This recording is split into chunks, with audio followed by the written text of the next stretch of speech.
Welcome back to another technical deep dive here in the Debug Zone. Today, we're tackling a big question and breaking it down with insights from other users. Hopefully, this clears up some misconceptions and helps you get the answer you need. So buckle up, stay a little curious, and let's jump right in.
And that's a wrap.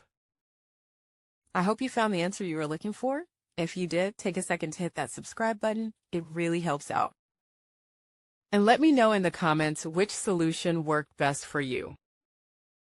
See you next time in the Debug Zone.